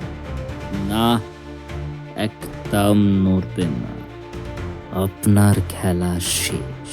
লোকটা চমকালো না, ভয়ও পেল না। মনে হলো দৃষ্টিহীন চোখ দুটো নীলাদ্রি সেনের গলার আওয়াজের দিকে ঘুরল। ওর গলার কাছে একটা ছোট্ট ইলেকট্রনিক ডিভাইস বসানো, যার নাম ইলেকট্রোল্যারিংস। লোকটা সেই ডিভাইসে হাত দিতেই ওর ভাঙা যান্ত্রিক গলাটা স্পিকারে গম গম করে উঠল।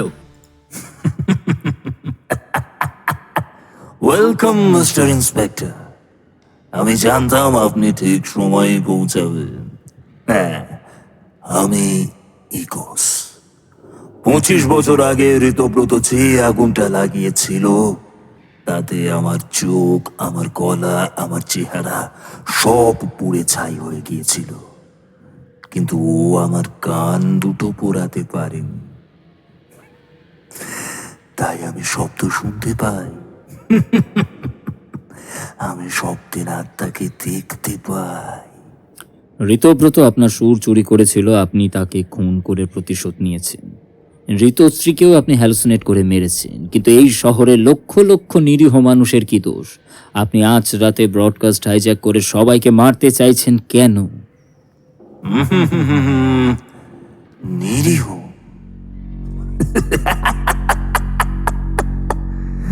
এই শহরটা বোধের ইন্সপেক্টর। এরা সত্যিকারের শিল্পের কদর বোঝে না। এরা শুধু সস্তা চুটুল গল্পের পেছনে ছুটে। 25 বছর আগে আমি যখন ইনফ্রাসাউন্ড আর রেজোন্যান্স নিয়ে কাজ করেছিলাম, তখন আমায় কেউ পাত্তাই দেয়নি। সবাই বলেছিল আমি পাগল। আর ঋতব্রত, সেই ঋতব্রত, সে আমার গবেষণার খাতাটা চুরি করে নিজের নামে চালিয়ে রাতারাতি স্টার হয়ে গেল। আর আপনারা এই পোকা শহরবাসী তাকে মাথায় তুলে নাচলেন।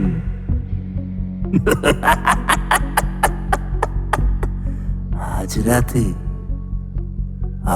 রাতে আমি এই শহরটাকে তার বধিরতার আসল মানে বোঝাবো। ইকোস চেয়ারের হাতলে লাগানো একটা লাল বোতামের ওপর আঙুল রাখলো। আমার এই সাউন্ড প্রুফ ল্যাবের নিচে শহরের মেইন ব্রডকাস্টিং সার্ভারের ফাইবার অপটিক কেবল গেছে। আমি গত 10 বছর ধরে তিল তিল করে এই ল্যাবটা তৈরি করেছি, শুধু এই দিনটার জন্য।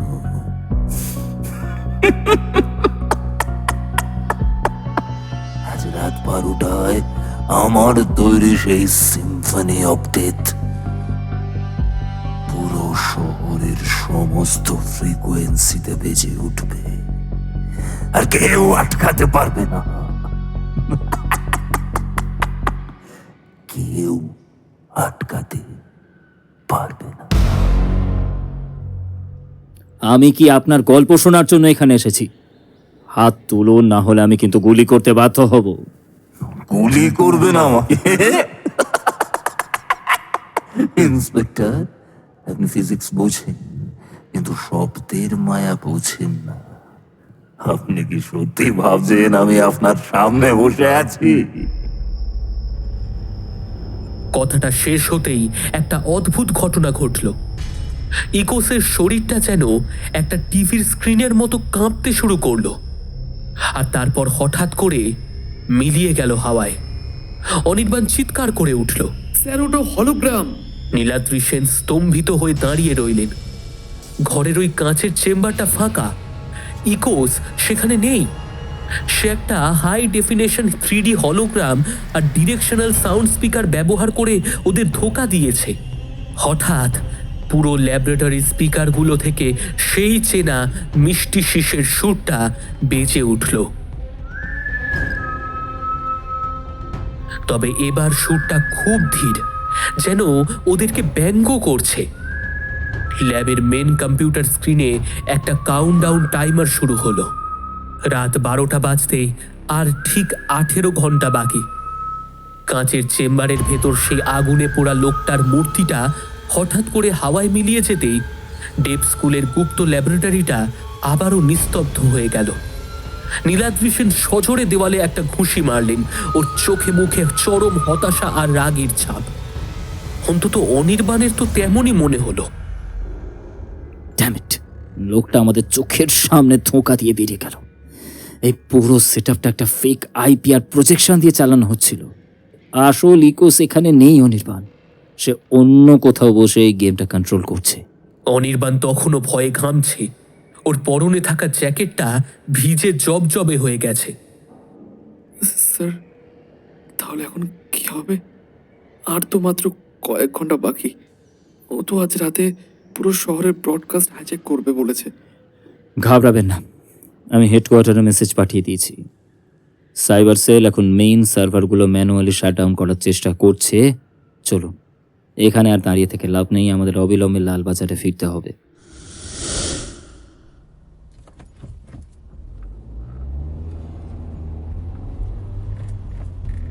পুলিশের জিপটা ডেপ স্কুল থেকে বেরিয়ে ইস্টার্ন বাইপাসের দিকে ছুটছে।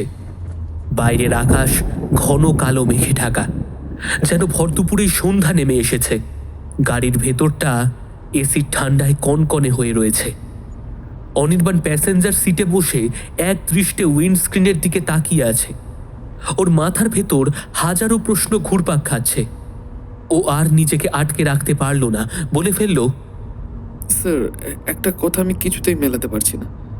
ঋতুদা যখন স্টুডিওর ভেতরে মারা যায় তখন স্টুডিও দরজা লক ছিল। আপনি বলেছিলেন ইনফ্রাসাউন্ড দিয়ে হ্যালুসিনেশন তৈরি করা যায়, কিন্তু কিন্তু ঋতুদার মৃত্যুর আগে মানে এমনভাবে হাত বাড়িয়েছিল যেন ওর খুব কাছের কাউকে দেখতে পাচ্ছিল, কারোর সাথে কথা বলছিল। হয়তো ঋতশ্রীকে দেখেছিল। ঋতব্রতর সবচেয়ে স্ট্রং ইমোশন ছিল ঋতশ্রী। শব্দের মায়াজালে খুনি হয়তো ঋতশ্রীর রূপটাই ঋতব্রতর চোখের সামনে তুলে ধরেছিল, আর সেই মায়া দেখতে দেখতেই ঋতব্রত মারা যায়। আমাদের হোয়াটসঅ্যাপ করো এই নাম্বারে 8100056969। আমি আরজে ঋতব্রত আছি তোমার সঙ্গে, এবং শুনতে থাকো 69.9 radio capital. Filmy 69.09 totally Bollywood, fully Bollywood. এই ঋতুদা, তুমি তুমি শিওর তো এর মধ্যে শিশি আছে? আরে অনির্বাণ, এটাই তো থ্রিল, কি বুঝলি? শ্রোতারা এরকম সাসপেন্সই আজকাল চাইছে। তুই জাস্ট ট্র্যাকটা রেডি রাখ, আমি কিউ দেবো, বুঝলি? কিউ দিলেই প্লে করে দিবি। দাঁড়া, গানটা মাঝখান থেকে দেব। হঠাৎ যদি এটাকে প্লে করি তবে ভালো হবে না, বল? What do you think Anirban? বড্ড খারাপ ঋতুদা। ধূর ছাড় তো, হঠাৎ করে চললেই শ্রোতারা একটু থ্রিলড হবে। এই এখনই প্লে করবো। ঋতুদা, এই বেশি বকিস না তো, প্লে কর। On my countdown, 1 2 3 role.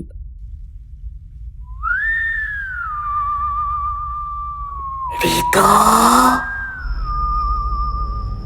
হ্যাঁ ঋতু, কে কে? পিছনে তাকাও ঋতু।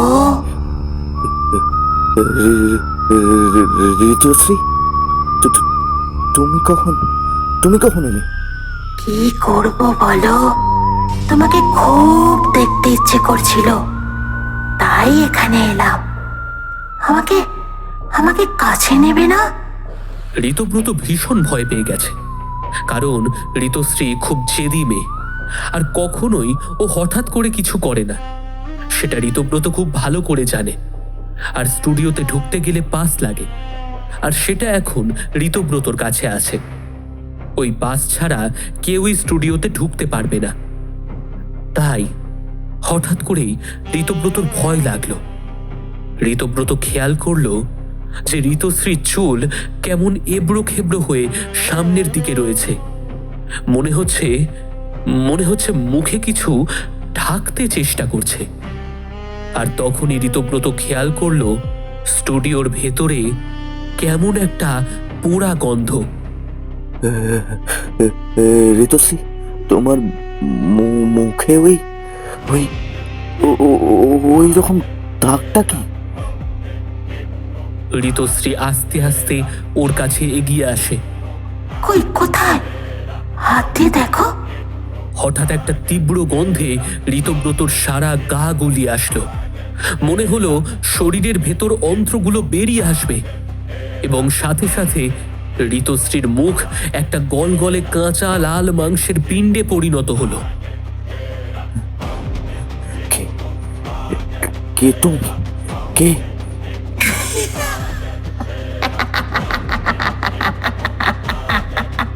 কেন চিনতে পারছিস না? ভয় করছে? আমাকে তো এইভাবেই পুড়িয়ে মারতে চাইছিলিস। ঋতব্রত হঠাৎ বুঝতে পারে এটা কে, আর বুঝতে পারার সাথে সাথেই ঋতব্রত অনির্বাণের দিকে চেয়ে পাগলের মতো ডাকতে শুরু করে, অনির্বাণ, অনির্বাণ। কোনো লাভ নেই, এই শীষ ইলিউশন সৃষ্টি করে। এটা আমার বানানো শীষ। কেউ তোকে দেখতে পাবে না। তোর কান সুর খুব ভালোবাসে, তাই না? কিরে, তাই না? সাথে সাথে ঋতব্রত হাওয়ায় উঠতে থাকে, তার কান এবং নাক দিয়ে গল গল করে রক্ত বের হতে থাকে। ঋতব্রত শুধু চাইছিল এবার বাঁচতে, যাতে সে কোনোভাবে বাঁচতে পারে। যে স্টুডিওর কাঁচে থাবা মারে এবং সেটা দেখে অনির্বাণ ছুটে আসছে, কি যেন চেঁচিয়ে বলছে, হয়তো স্টুডিওর দরজা খুলতে বলছে। ঋতব্রতর নিঃশ্বাস হালকা হয়ে আসছে, সবকিছু কেমন যেন আবছা আবছা লাগছে।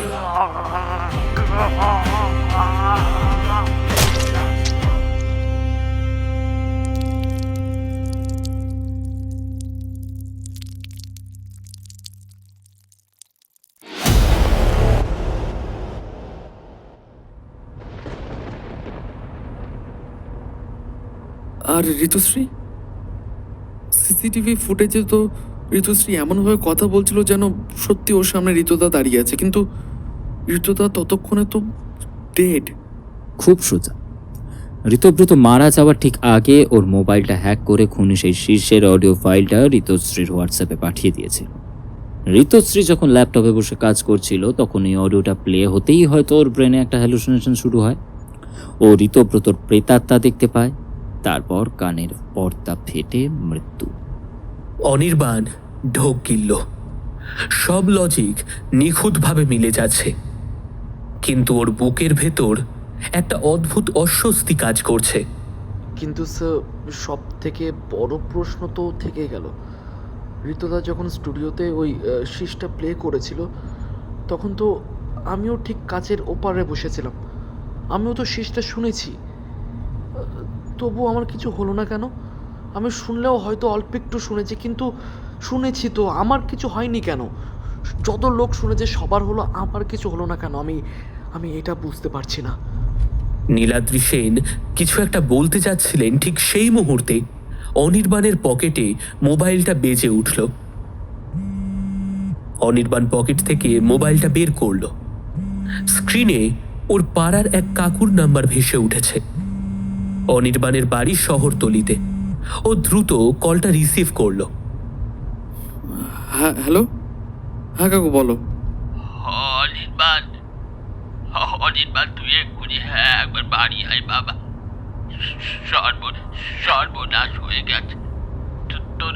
তোর বাবা মা।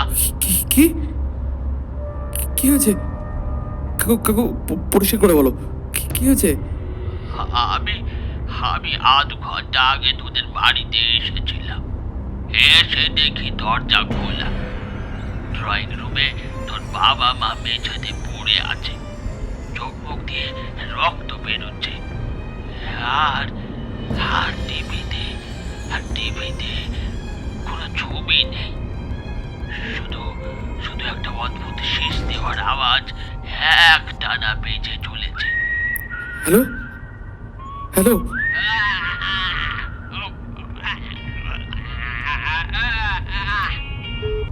Hello hello. ফোনটা কেটে গেল, আর ফোনটা হাত থেকে খসে পড়ল গাড়ির ফ্লোর ম্যাটে।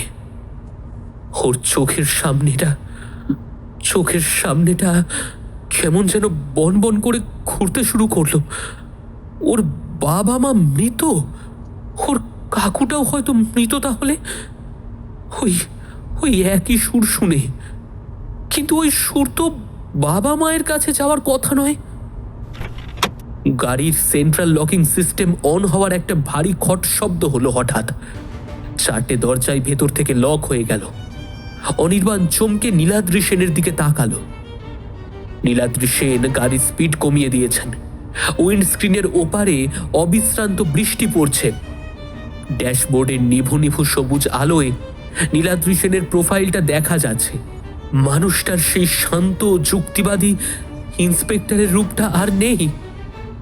নীলাদ্রি সেনের ঠোঁট দুটো গোল হয়ে গেল, আর ওর মুখ থেকে বেরিয়ে এলো একটা শীষ।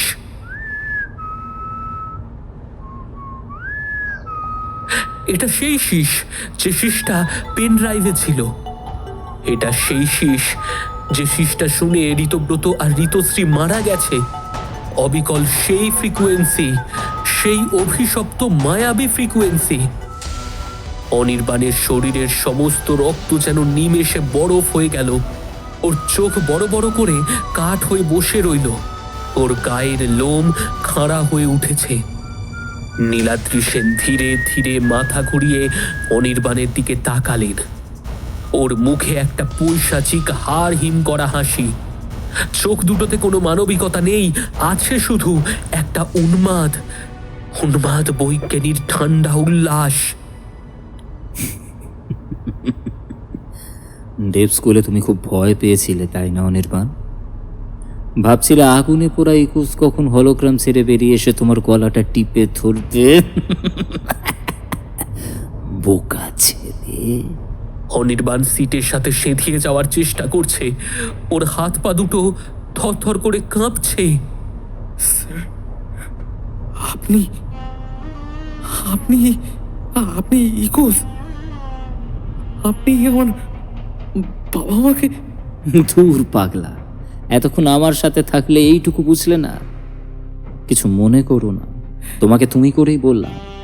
তাহলে আপনি কে? আমি সেই পোড়ামুখী মানুষটা যার মায়াবী সুরের নাম ইকোস। অনেক কষ্ট করে বানাতে হয়েছে জানো তো অনির্বাণ। আমি এমন একটা সুর বানাতে চেয়েছিলাম যেটা আমার কাছে বেতালের কাজ করবে। যে সুরটা শুনবে সে এমন কিছু হ্যালুসিনেট করবে যে মনে হবে তার প্রিয় মানুষটা কাছে সামনে হঠাৎ করে আবির্ভূত হবে এবং তাকে যন্ত্রণা দিয়ে মারবে। আর তাছাড়া একটা সিগনেচার তো থাকা উচিত ছিল, তাই না? যখন ভিকটিমের শেষের সুর শুনে হ্যালুসিনেট করবে, যে যাকেই হ্যালুসিনেট করুক তার মুখে একটা পোড়া দাগ থাকবে। শেষ দিয়ে কি অদ্ভুত সুর বানিয়েছি বলো অনির্বাণ? তাছাড়া তোমার বাবা মা, তোমার ওই পাড়ার কাকু একটা কোল্যাটারাল ড্যামেজ। আমি আজ রাতের ব্রডকাস্টে একটা ছোট্ট টেস্ট রান করেছিলাম তোমার বাড়ির আইপি অ্যাড্রেসটা দিয়ে। রেজাল্ট তো দেখতেই পেলে, পারফেক্ট। তোমাকে আমার হাতে নিয়ে আসতে কি ঝঞ্ঝাটটাই পোহাতে হলো। বলো।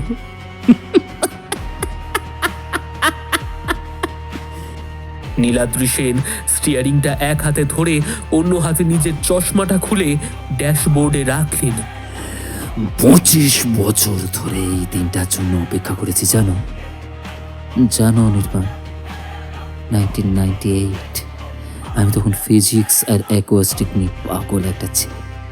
আমি আবিষ্কার করেছিলাম কিভাবে ইনফ্রাসাউন্ড দিয়ে মানুষের স্নায়ুতন্ত্র অকেজো করে দেওয়া যায়। আমি একটা সিম্ফনি তৈরি করেছিলাম। আর ঋতব্রত ওই সামান্য একটা কিবোর্ড, ও চাইলো আমার গবেষণা চুরি করে কমার্শিয়ালি বেচতে। যেদিন ও আমার ল্যাবরেটরি থেকে হার্ড ড্রাইভটা চুরি করে নিয়ে পালায়, ও ভেবেছিল আমি ভেতরেই ঘুমোচ্ছি। ও আমার ল্যাবে আগুন লাগিয়ে দিল, কিন্তু আমি তো ঘুমোচ্ছিলাম না, আমি আগুন লাগাতে দেখছিলাম। আমি চাইলে তখনই বেরিয়ে ঋতব্রতকে খুন করতে পারতাম, কিন্তু তাতে কি লাভ হতো? লোকে আমাকে একটা সাধারণ খুনি ভাবতো। কিন্তু আমি সেদিনই ঠিক করি ইকোসের সাউন্ড চিনিয়ে আসে আগুনে পুড়ে ছাই হয়ে যাবে। সবাই জানে ইকোস মৃত। আমি নিজের নাম পাল্টালাম, নতুন পরিচয় তৈরি করলাম।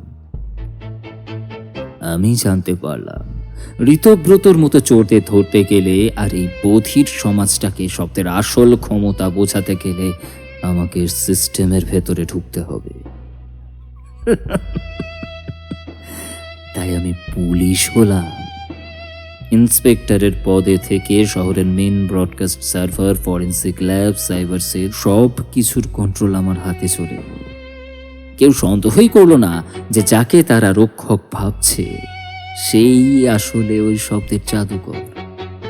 ডেপ স্কুলের ওই ল্যাব, ওই হলোগ্রাম সব আমার তৈরি করা একটা থিয়েটার, শুধু পুলিশ ডিপার্টমেন্টকে আর তোমাকে বোকা বানানোর জন্য।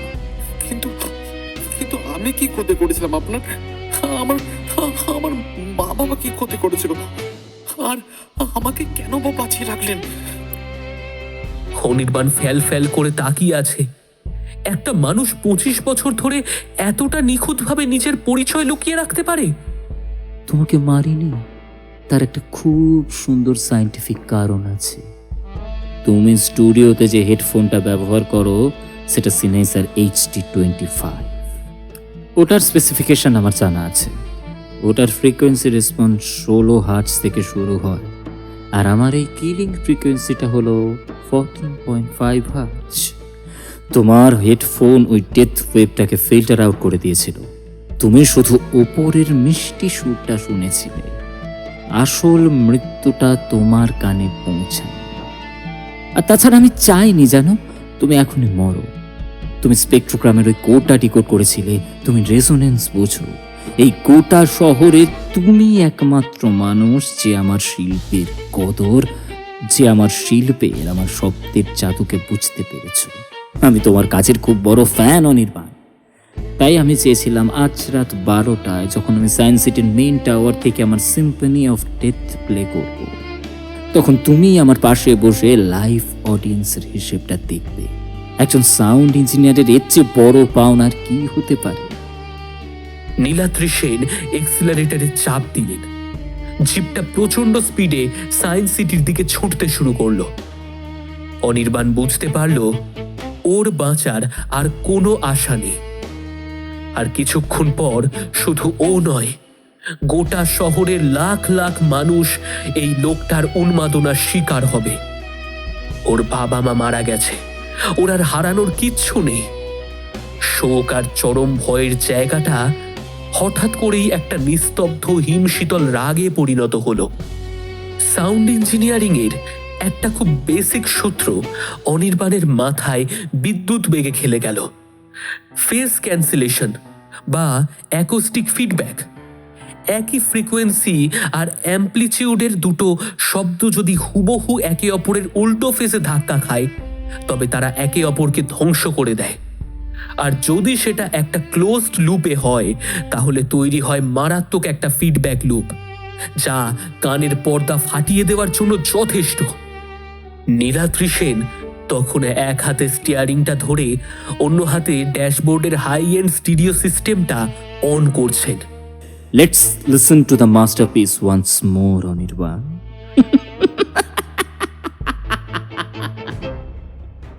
অনির্বাণ খুব সন্তর্পণে ওর সিটের নিচে পড়ে থাকা নিজের মোবাইল ফোনটা হাতড়ে তুলে নিল। ওর ফোনে স্টুডিওর সেই সিস ওয়েভ ফাইলটা ব্লুটুথে সেভ করা আছে। ও নিঃশব্দে ওর ফোনের ব্লুটুথটা পুলিশের জিপের অত্যাধুনিক স্টিরিওর সাথে পেয়ার করে নিল। নীলাদ্রি সেন নিজের ইগো আর আনন্দে এতটাই মগ্ন যে সেটা খেয়ালই করলেন না। অনির্বাণ অডিও এডিটিং অ্যাপটা খুলল, ফাইলটা সিলেক্ট করে ইনভার্ট ফেজ অপশনটা ক্লিক করলো। তারপর গাড়ির অডিও সিস্টেমের ভলিউমটা ফুল করে দিয়ে এক লাফে স্পিকারের সোর্স চেঞ্জ করে প্লে বাটনে চাপ দিল। একটা ভয়ঙ্কর কান ফাটানোর তীক্ষ্ণ মেটালিক স্ক্রিচিং আওয়াজটা এতই তীব্র বলে মনে হচ্ছে যে গাড়ির কাঁচগুলো সব টুকরো টুকরো হয়ে যাবে। নীলাদ্রি সেন কিছু বুঝে ওঠার আগেই ওই 14.5 হার্টজের ডাবল ইম্প্যাক্ট ইনভার্টেড ওয়েভ সোজা ওর কানের পর্দায় গিয়ে সজোরে আঘাত করল।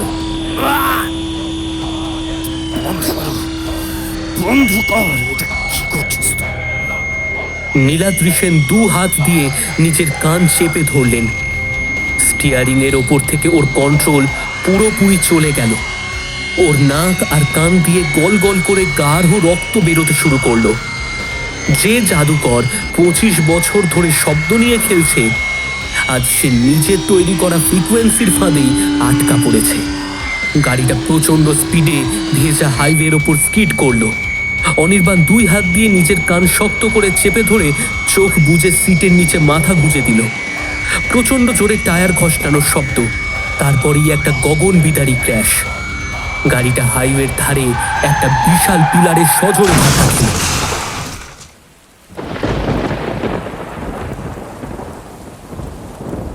বৃষ্টির একটানা আওয়াজ ছাড়া আর কোনো শব্দ নেই।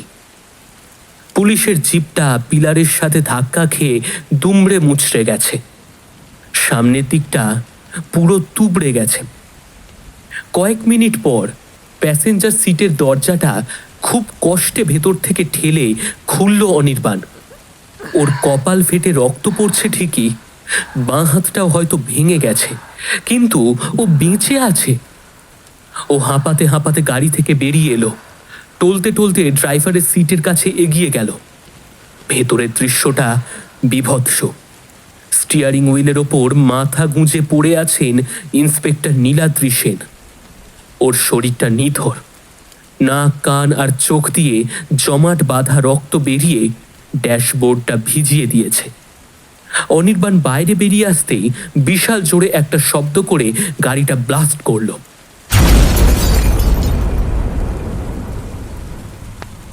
25 বছরের পুরনো প্রতিশোধের আগুন আর শব্দের মারাত্মক অহংকার, সব এই একটা গাড়ির ব্লাস্টের শব্দের সাথে চিরতরে নিস্তব্ধ হয়ে গেল।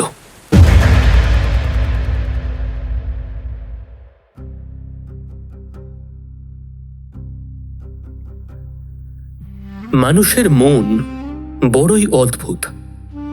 সবচেয়ে ভয়াবহ ট্রমাকেও সে সময়ের মধ্যেই প্রলেপ দিয়ে ভুলিয়ে দেওয়ার চেষ্টা করে।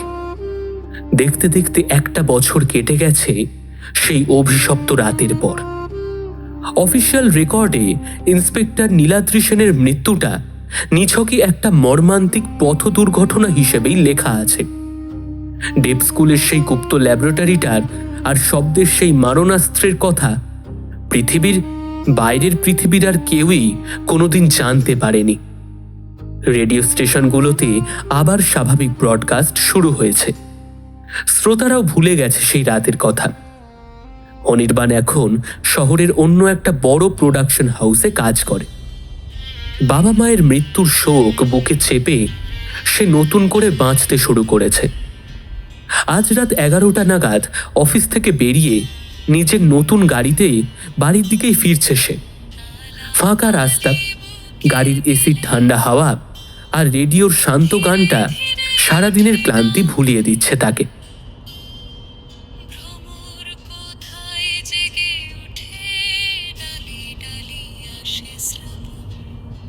হঠাৎ এফএম রেডিওর সিগন্যালটা ক্যাচ ক্যাচ করে একটা বিকট শব্দ করে উঠল।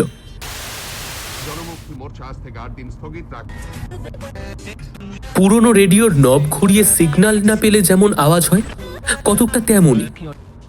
রেডিওর শান্ত গানটা মাঝপথেই থেমে গেল। অনির্বাণ একটু বিরক্ত হয়ে রেডিওর নবটা ঘোরাতে লাগলো। হয়তো বৃষ্টির জন্য সিগন্যাল ড্রপ করেছে, কিন্তু ওর হাতটা ড্যাশবোর্ডে পৌঁছানোর আগেই স্পিকার থেকে ভেসে এলো একটা আওয়াজ।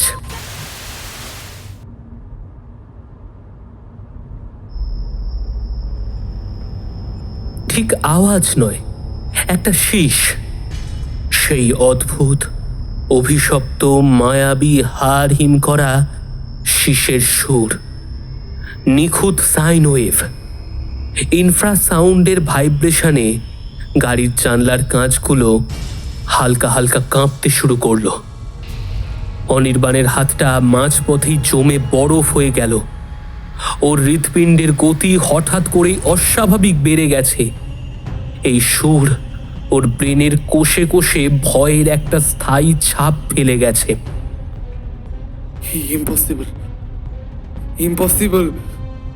অনির্বাণ পাগলের মতো রেডিওর পাওয়ার বাটনটা বারবার চাপতে লাগলো, কিন্তু কোনো কাজ হলো না। সিস্টেম পুরো হ্যাং করে গেছে। গাড়ির 4টে স্পিকারের ভলিউম নিজে থেকে ম্যাক্সিমাম লেভেলে পৌঁছে গেল। আর ঠিক তখনই ওই একটানা শীষের ব্যাকগ্রাউন্ডে রেডিও স্পিকার থেকে ভেসে এলো একটা গলা। মিস্টার সাউন্ড ডিজাইনার, সুরটা খুব চেনা চেনা লাগছে কি? অনির্বাণের মনে হলো ওর শরীরের সমস্ত রক্ত যেন জমে গেছে। নীলাদ্রি সেন তো মরে গেছে। ও চোখের সামনে ওই লোকটা ডেড বডি ছিল। তাহলে তাহলে রেডিও থেকে এই গলা আসছে কিভাবে? বলেছিলাম না অনির্বাণ, আমি শব্দের আত্মাকে দেখতে পাই। মানুষের মৃত্যু হতে পারে, কিন্তু শব্দের কোনো মৃত্যু নেই। ডিজিটাল দুনিয়ায় শিল্পীরা মরে গেলেও তাদের সুর বেঁচে থাকে ঠিক একটা প্রতিধ্বনির মতো। তুমি আমার লাইভ অডিয়েন্স ছিল, কিন্তু আজ তুমি আমার শেষ শিকার। আজকের রাতটা শুধু তোমার জন্য অনির্বাণ। Enjoy the Symphony. শীষের ফ্রিকোয়েন্সিটা হঠাৎ করে মারাত্মক রকম তীক্ষ্ণ হয়ে গেল।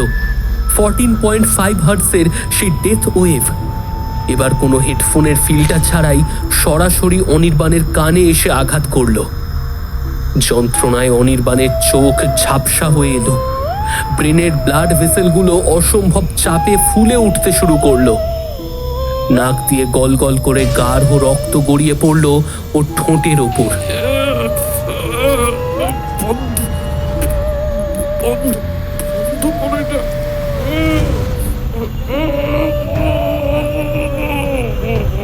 ও দু হাত দিয়ে কান চেপে ধরার চেষ্টা করলো, আর ঠিক সেই মুহূর্তে স্টিয়ারিং এর ওপর থেকে ওর পুরোপুরি কন্ট্রোল চলে গেল। গাড়িটা প্রচন্ড স্পিডে হাইওয়ের ডিভাইডারের ওপর উঠে গেল। অনির্বাণ ঝাপসা হয়ে আসা চোখের সামনে তখন এক তীব্র আলো। উল্টো দিক থেকে ছুটে আসা এক বিশাল 10 চাকার ট্রাকের জোরালো হেডলাইট।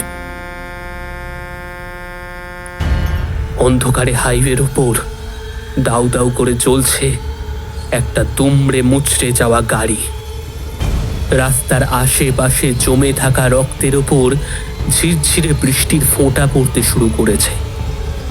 চারপাশ শ্মশানের মতো নিস্তব্ধ।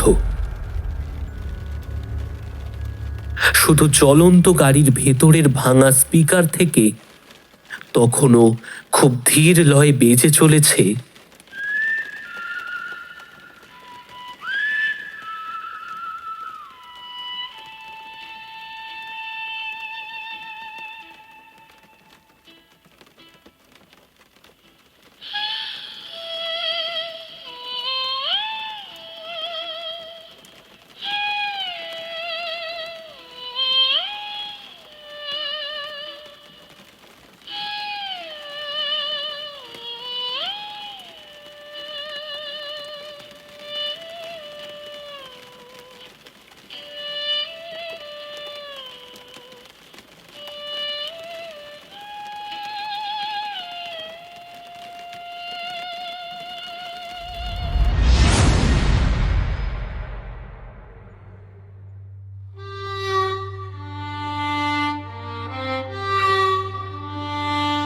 শেষ হলো আমাদের আজকের নিবেদন মারুন শীষ।